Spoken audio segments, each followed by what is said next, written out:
Good morning, everyone. Just to run through the housekeeping as usual.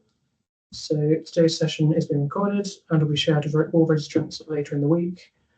So if you would like to share the recording with a colleague who couldn't attend, or if you want to revisit anything we've covered in today's session, you're able to do so. As usual, we'll send out the slides and a Q&A to everyone next week. The audio for the session is available through computer speakers or by dialing in via the phone. And if you experience poor sound quality at any time through your speakers, you may want to try dialing into the session by phone instead. That can be done by accessing your device settings at the top of the screen within the Teams session. Click the three dots for more settings and select device settings, and a device settings area will open in the right-hand side. Participants will all remain muted throughout the session. However, there's a chat area, which some of you have been using already. And that can be accessed at the top of the screen within Teams. And we'll keep on monitoring that throughout the session. So please, if you've got any questions or comments, just fire away with them and we'll address those. But we will also have a Q&A at the end of the session. So presenting today are myself, Customer Support Advisor at CLA, the Product Support Advisor, Monica is also a fellow Product Support Advisor, and Imogen as well, our Senior Product Manager.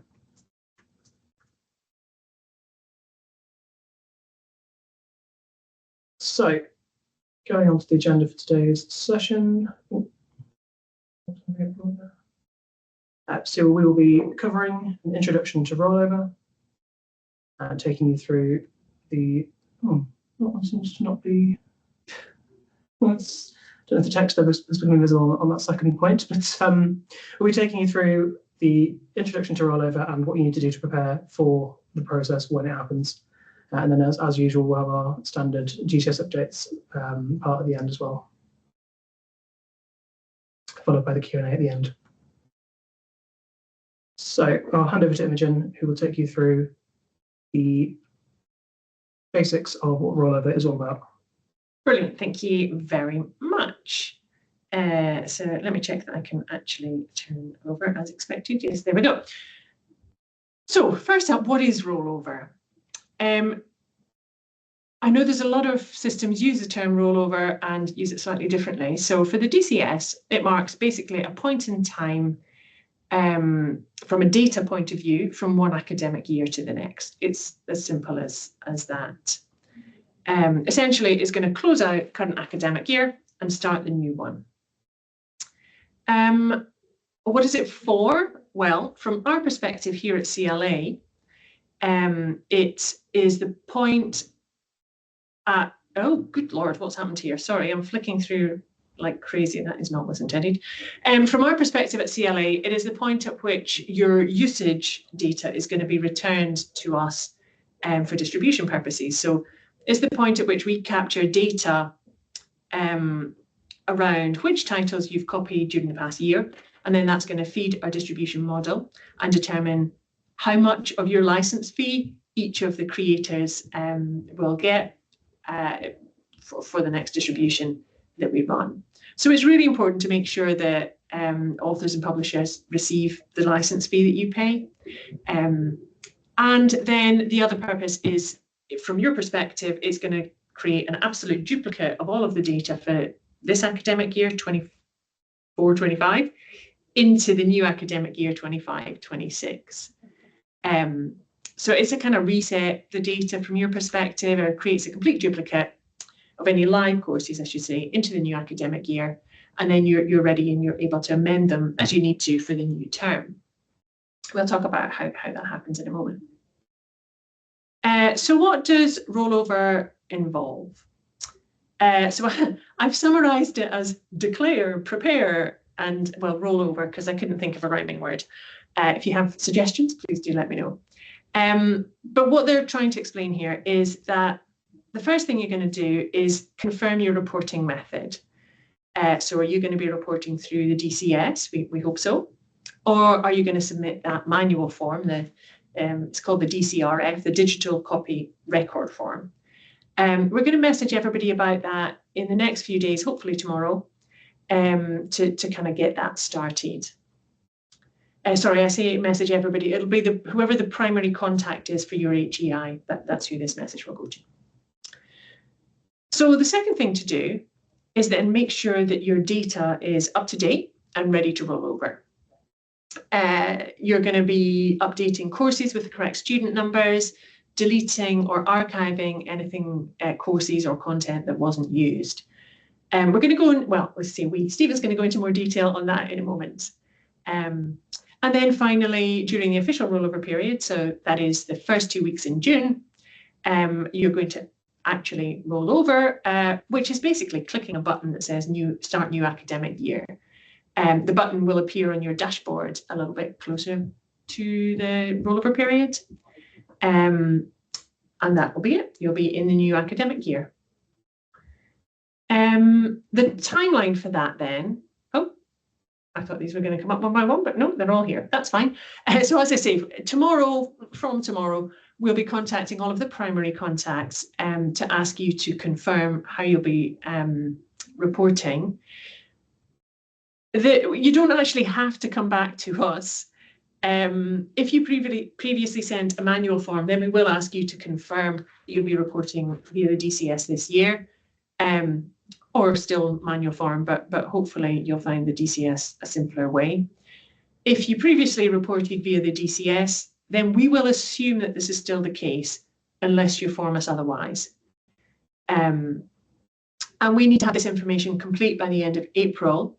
That's because the teams who do the data processing need to have advance preparation to know basically how many manual forms they're going to get, because that's a lot of work for them, and then how many are going to be coming through the DCS. If you're at all unsure, we're very happy to jump on a call and kind of talk through the implications. So you'll then have time to prepare your data. And if we can support with that, we're very happy to just drop us a message, and we can guide you through it on either on a call or by the help desk, whatever works. But you'll have, I mean, basically from now until the beginning of June to prepare your data before the actual rollover period, which, as I say, is the first 2 weeks in June. So during this period, we will be in touch with regular reminders to roll over if you haven't already done so. And everybody needs to have done so by the 15th of June. If there's any reason that you need to roll over earlier, occasionally people do, then we really do ask that you contact us first and to discuss it. It is important that you do that. It's because rollover actually involves a lot of data processing, and we do a lot of testing. We do extensive testing ahead of the rollover period just to make sure that things are going to run smoothly. We also make sure that there's no development taking place in the platform that might sort of interrupt the rollover process. So if you do need to discuss special circumstances, get in touch with us. You can just pop us a message on the help desk and we'll be happy to help arrange something. But it really is helpful to know ahead of time. Good. So that is the overview. So I will pass back to Stephen to talk us through the details. So we'll just go through what's needed to prepare for the rollover process. So bear with me. Right, so these are the essential steps. First of these is making sure that all EHES orders are in a completed state with no pending orders. That's crucial because any outstanding orders will prevent the rollover process from happening. So if there are any fulfilled orders, they need to be accepted. Accepted. That's what I was saying. They need to be accepted. And if there are any orders that have been failed, they'll need to be closed in the DCS. That's done on our side, but it is a manual process, so occasionally some do get missed. So if you just check all orders that are in the DCS, and if there are any open or sort of still in progress orders, just let us know and we'll close those. Secondly, you'll need to ensure that all content used during the academic year is uploaded to the DCS, published, and has a generated link. So if you've shared content with students during the academic year under the terms of the CLO license, it's got to be on the DCS. And if there are any requests for the published links that were not used throughout the academic year, please archive or delete those requests, and this will ensure that they aren't reported on.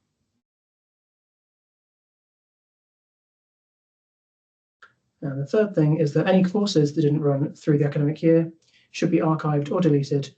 This avoids clutter, but also ensures accurate reporting.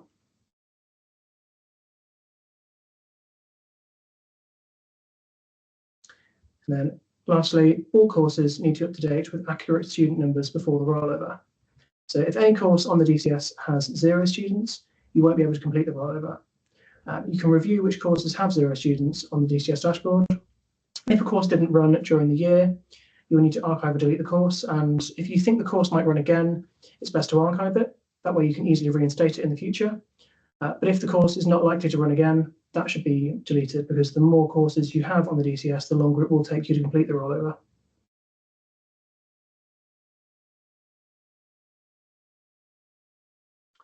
So we had a few queries about the process over the last few months. So we've collected those and basically decided to head those off by answering them now. So the most common query we get is, of course, when is it happening? So as stated, that'll be between June 1st and June the 15th.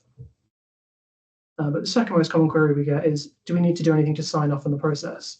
And the answer to that is no, nothing. All you need to do is literally click rollover, and that's all that's required. Just had a question in the chat, so let me just bring it up. Question is, are we able to get these preparation steps in writing sent to us? Yeah, so as well as sending out this webinar and all the questions, we will send out all this by email to you later on. Another common query we had was, do we need to check which of our students accessed which of our scans? No, the reporting is based on what was made available, not who did the reading. So as long as a scan was made available, that's all that is basically taken into account. Another question we get quite frequently is, will our course codes change after the rollover? And no, the answer is no. The request in the new academic year will get a new request ID, but the course code and the access link will stay the same. If your HEI is changing course codes from year to year, at the point when you change your codes, you can update the course codes in bulk to match your records. Then one other question we had was, how do we ensure that our courses in the new academic year match our RMLS course codes? So when you roll over or update your RLMS, no, I can't say that, RLMS, then you can use the bulk courses update to change the course codes in the DCS. And I'm going to hand back to Imogen for our usual DCS update. Great, thank you. I'm sure there will be questions on rollover, but as yet there are none in the chat. So feel free to pop them in the chat and we'll pick them up later. I'll carry on with a little update on the DCS in general for now.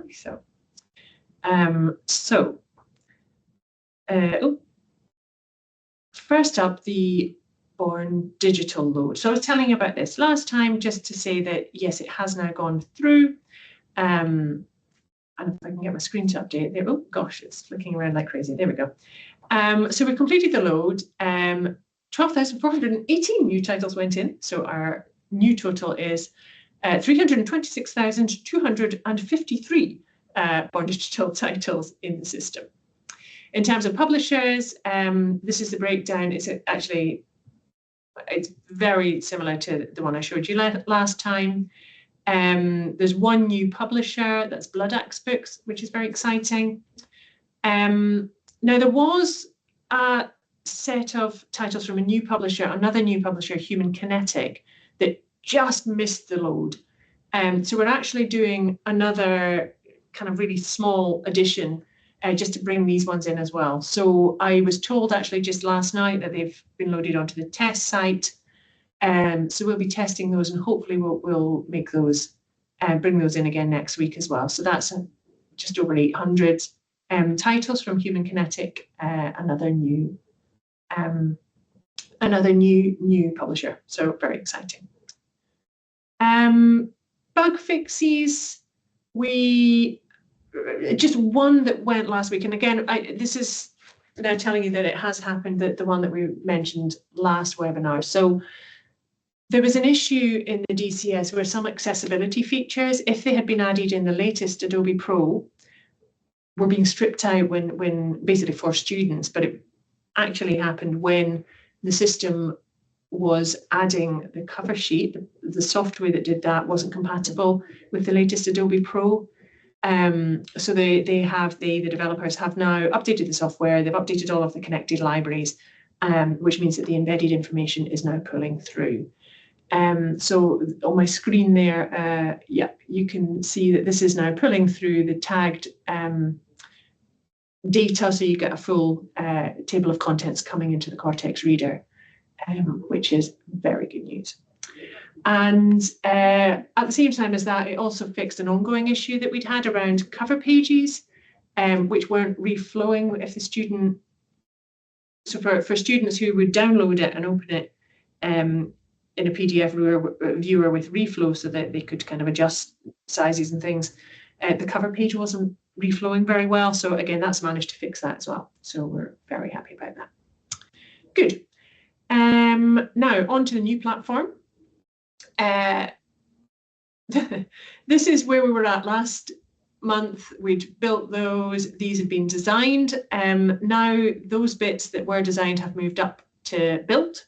So we do now have search built, basic search so far, and then you can select one of the responses. You can add a new record, select the page range, and then progress to a content request, where you can add chapter data, so add your chapter name, things like that. And then we've got as far as checking the license status. We've got designs for the rest of it. So we've got designs for the ownership and the overrides. And then this fortnight, we're working on designs for the crowdsourced content. So it's all progressing very rapidly. One thing, other thing we've got designed for now, it'll be a little while before we build this, because the dashboard essentially is a shortcut to lots of other collections of things. So everything you can do in the dashboard, you can kind of do elsewhere. So we will build it later, but we've designed the concept. So I did want to show you that very quickly.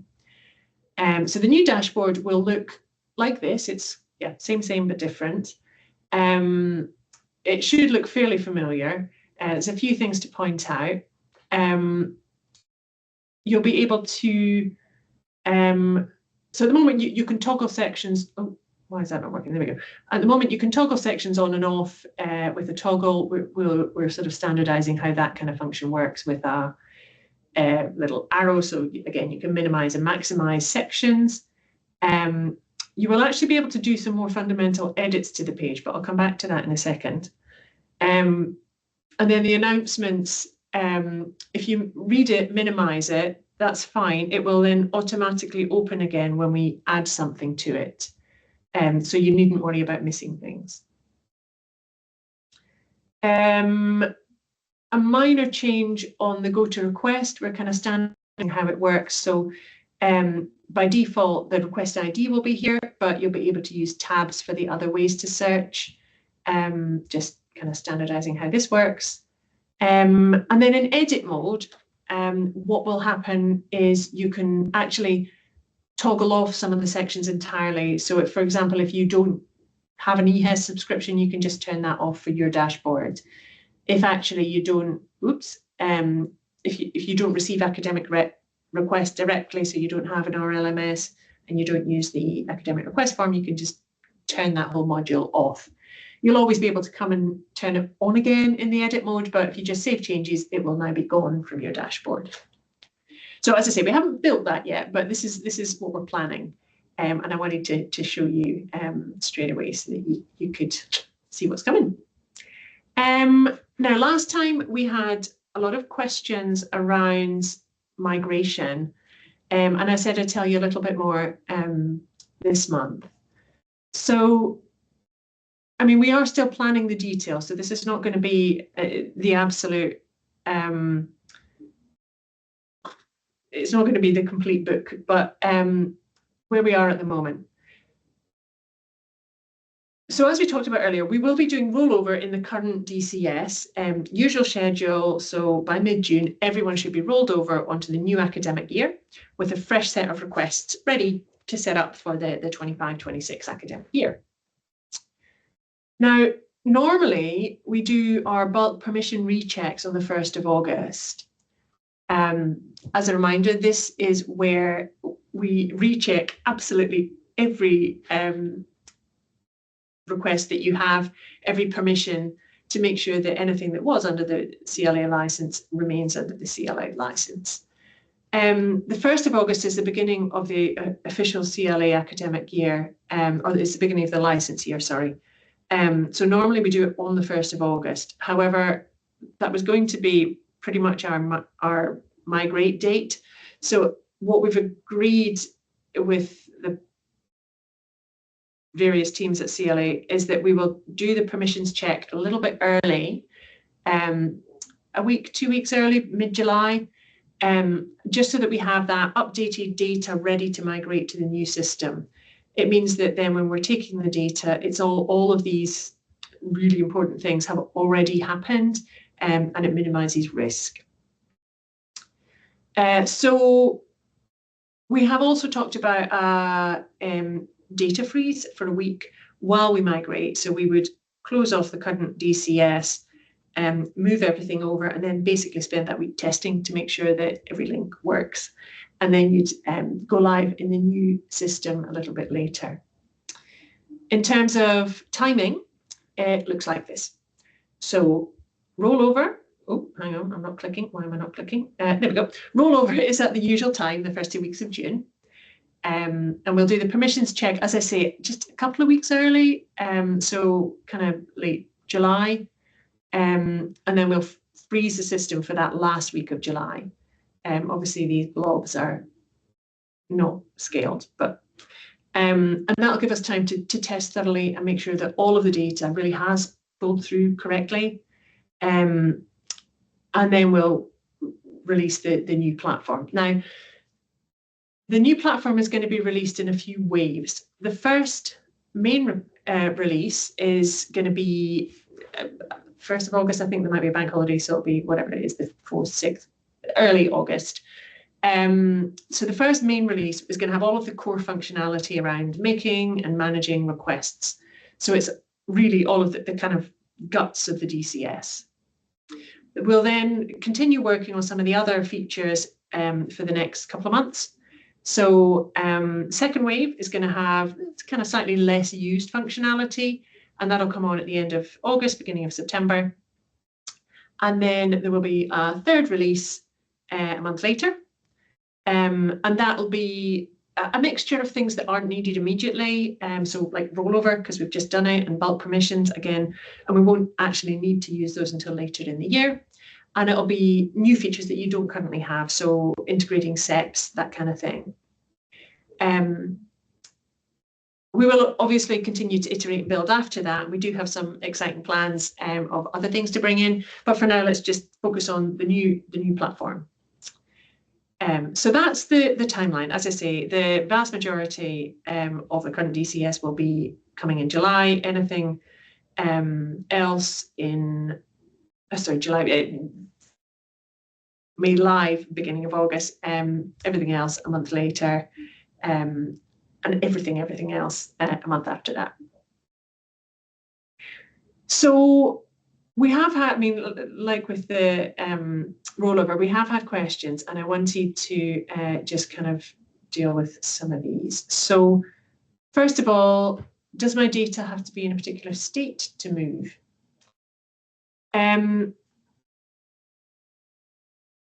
Hopefully not. The idea is that we will just pick up exactly as it is, move it over, and it'll be in exactly the same state in the new system. So if you're preparing your data for the new academic year, whatever status it's in at move date, you just pause and then pick up again and carry on. We'll confirm in due course, but that's what we're aiming for. What is my next question? I can't see. Click, there we go. Will historic data be migrated? Yes. Yes. The intention is that we will include all of the academic years that we have in the DCS currently, but we will not be going back to the years since 2016 that we have been purging over the past few years. So we'll bring in the data as it is currently in the DCS. It's flicking around. There we go. Now, this is a question that came up last month in the webinar, actually. What happens with academic requests or that come in via your reading list system during the freeze? So do you actually have to tell customers to pause? Hopefully not. No, I get that it's very hard for you to tell all academics to not send any requests for a week. So we're just looking at ways around it, whether we are able to kind of gather all of the requests that have come in and then bring them across. We don't know exactly how it's going to work, but the aim is that, no, you don't need to tell academics to stop sending requests. Next, will students still be able to access links? Yes, that is very much the idea. With any system, even with our updates in the current system, there's always a little bit of downtime as we switch things. So there's likely to be a small amount of downtime, but we will keep it as minimal as possible and really minimize the disruption to links. The idea is that we bring exactly the same links across. So it will just be for that period where we literally switch which system the link is pointing to. We'll confirm as soon as we can, but it should be minimal. Will the link still open in the Cortex Reader? Yes. So assuming you've got the Cortex Reader enabled, then yeah, that'll work exactly the same. We're keeping Cortex as our e-reader partner. So that's a no change item. Roles. So as you know, in the current DCS, we only have one role. Everybody's just a DCS user. When we come into the new system, obviously we'll be migrating your users across. And just to confirm that we'll migrate everybody over as the top level admin, because that's essentially what you have access to now. And then in your system, you'll be able to adjust it. I would imagine that whoever's the primary contact, I would recommend go in and make any adjustments that you want to if you have users and admins with different roles. Good. So that was the questions as I had. There's actually a couple of questions in the chat. One is about rollover, so I'll leave that one for now. The other one is about EHEIs integration. Will EHEIs integration be in the main release?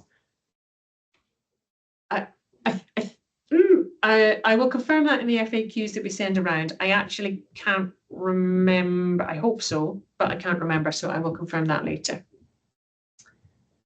If not, we'll give you plenty of warning so that you make sure that you get all of your requests in July. Okay, I wanted just to talk very briefly about April. Mainly because I'm going to be away on holiday for the next webinar. So we will run the webinar just after April on the 1st of May. So that Thursday we'll have the webinar as usual. Claire, who used to manage the DCS, will come and step in with Monica and Stephen. So she'll be here. Those of you who've been using the DCS for a while will recognise her. We'll have a focus on rollover. We're going to do a deep dive into student numbers. So how do you change the student numbers? Which sort of will answer Evelyn's question in the chat, actually, how do we do the bulk course update? So we will have a deep dive on that next time. And the reason that we're running it just 1 week later than we maybe normally would is that means any questions that the team can't answer, I'll pick up when I get back on the 6th of May, and we'll include that in the FAQs that we send around. So just to let you know, next month will be a little bit later. I won't be here, but Claire will be, and we'll catch up anything that couldn't be answered afterwards. Yeah. Okay, so Q&A. We, I think, have touched on the ones in the meeting. As I say, bulk course update. I mean, I could possibly. Am I sharing my screen? No, I'm not. Good. I could possibly show you now where you go to get it, but as I say, we'll do a deep dive next time. I'm logged in as an admin, so I've got far more. I'm not logged in at all. Might come back to that in a moment if I can get myself logged in very quickly. Other questions? Well, EHEIS integration being the main release. As I say, I'm going to come back to that. Oh, okay, fine. So we'll do the bulk update, and it'll be 1st of May that we'll talk about it in more detail. Good. Okay.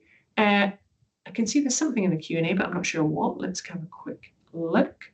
It would be great to have documentation of what roles in the new DCS can do what. Yes, absolutely. That will be. So with Monica and Stephen, we're talking about how and when we update our knowledge base for the new system, and that is absolutely going to be one of the new articles, because of course we don't need it now. So yeah, we will have a knowledge base article outlining exactly what each of the roles can do. If rewriting the course with new codes and titles, can we edit rolled over titles and change them, or do we start from scratch? Yes, that's exactly the idea. So what rollover does is create an absolute copy of this academic year in the new academic year. That means that the current ones are closed out. We send that data to us at CLA so that we can figure out how much of your license fee goes to who. And then you've got a copy in the new academic year for you to just edit as you need to and set it up for the new year. So yeah, you would edit rolled over ones. Obviously, if you've got new courses, start from scratch. But yeah, I mean, you can start from scratch if you want, but that's a lot of work. Then what else? New posts. Oh gosh, right, there are new posts. Jessica, would it be possible to provide an all-time list of how many titles per publisher have been provided in the Born Digital Load? Yes, I will make sure that that is up to date on the knowledge base. Yes. Is there anything in chat? I'll flick over to the chat quickly. Okay, no, I think we've read all of this. I think we've captured all questions. If not, somebody use a reaction to wave and we'll keep reading. And if there's any other questions that you want, let's see. What did the Born Digital Load do? No, there's a question. So Born Digital titles in the DCS are ones where the publishers have basically sent us a huge amount of files, entire books, plus the metadata related, for you to create extracts from. A Born Digital Load is where we've got a new set of stuff from publishers, and we're able to put them in for you to create your extracts from. So yeah, we've what was it? 325,000 titles, something like that, is roughly what we're at the moment. Which sounds like loads, and it is loads, but it's of course still fairly hit or miss whether it happens to be any of the many, many millions of books that you're trying to find extracts from. But if it is there, it's wonderful. It means you've got a really good quality book that you can instantly take. That is very true. Yes, that is a lot of books you don't have to scan yourself. Good. Any other questions for now? Otherwise, we will then follow up after the call. Might take a few days to pull everything together because actually there's a few questions we need to go and get. But we'll send out the deck, Q&A. What else do we send? Stuff. We'll send out the usual stuff. Yeah. In addition, tomorrow we'll be sending, whether you're part of the webinar registrants or not, we will be sending to all DCS primary contacts that first communication about rollover. So how do you intend to report, and just a summary of the things that must be done before actually rolling over. Super. I don't see any other questions coming through, so I think just say thank you very, very much for coming. Lovely to see so many folk here, and I won't see you in April, but these guys will see you, and I'll see you in May. All right, take care. Thank you. Bye.